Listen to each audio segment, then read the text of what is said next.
अशाच पद्धतीची राहते, हेच राहते, ह्यालाच म्हणतात उलटी धांगड. परंतु ह्याचं जे वेल जे आहे ना, असं उलट पिळ्या राहतात त्याला. हेच झाड आहे, ह्याला उलट असं पिळ्या राहतात, असे पिळ्या राहतात. आणि ते हात लावू दे ना कोणालाही, उकलून बसते. हे जागृत वेल राहते. ही अशा पद्धतीचं आहे. आता हे आमच्या गुरुनं सांगलेलं आहे.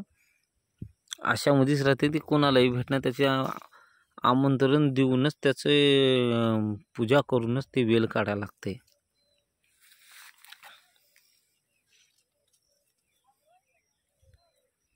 आणि त्याला असं उलट त्याचे आडे राहतात, नाही का, असे आडे उलटे